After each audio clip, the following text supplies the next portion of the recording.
Good morning, Wolfpack. Today is a beautiful day outside. It's a good day to start a day. Took me a couple days to figure out how I wanted to kind of address the topic that I'll be discussing today. And that's because I kind of had to sort through my own feelings on the matter first.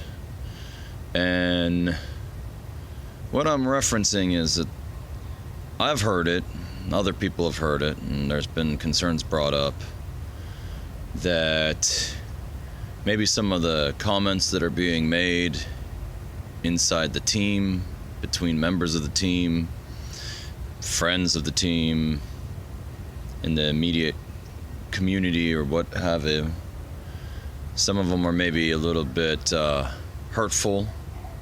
There's some casting some shade and maybe some jokes that go perhaps just a bit too far. And at first I was like, you know what? Put the screws to them, because that's how I was trained. You know, in the Army, you get caught, you know, dogging on one of your own. You get caught spreading gossip or rumors, and you learn to either be smart or strong. But you do have to pick.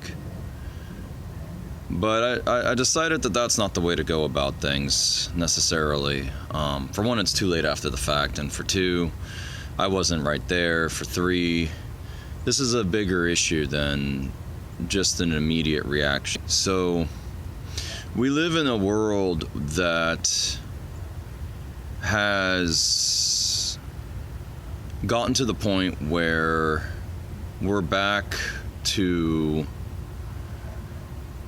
the old medieval style of humoring ourselves, so to speak.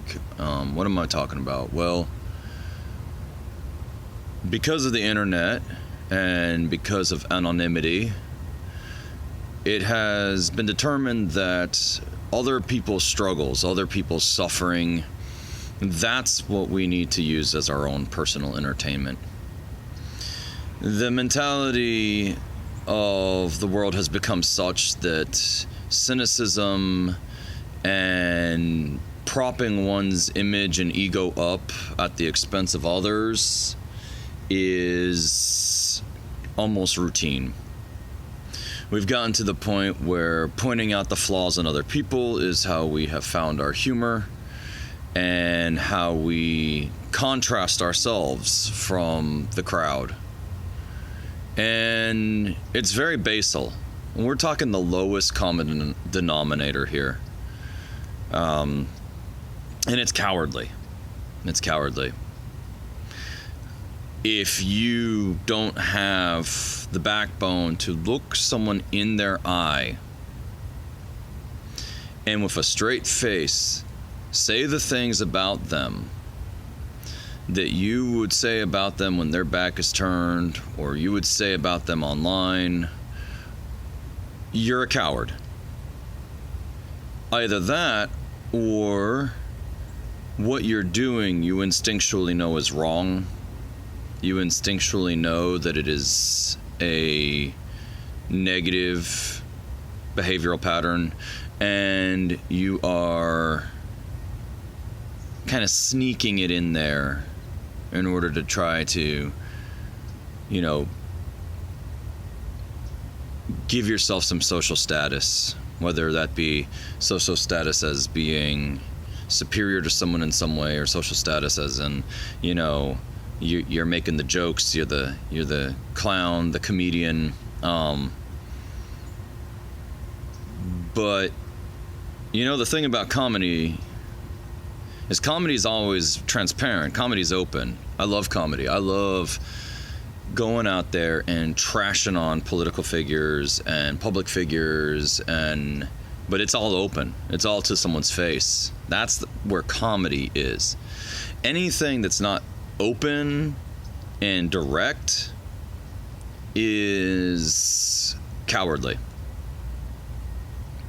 And if you think that by talking about someone's challenges and weaknesses behind their back, if you think that by emphasizing those challenges and weaknesses publicly and is going to make you look better, it won't.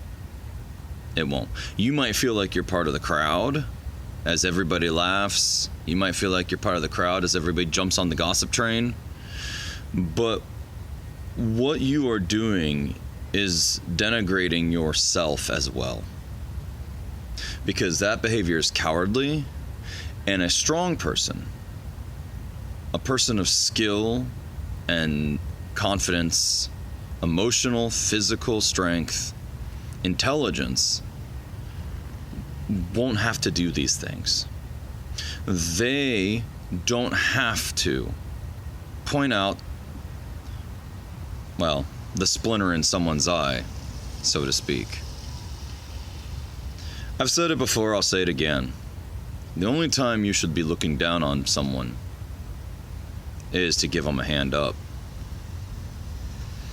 We live in a world that will try to divide you.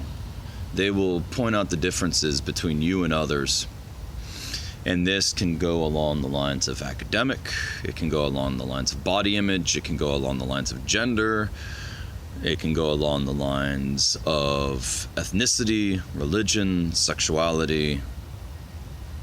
People are going to find every and any way to draw those distinctions between yourself and others. It's called the us and them. And if you can other someone, not you specifically, but if a person can other someone, then they can marginalize that group. They can change the perceptions of that group. This is part of the problems that we are facing in our world today. There's a lot of othering. There's a lot of kicking down instead of punching up. When you jump into these habits, you compromise your character. And you also leave yourself open to be controlled by others.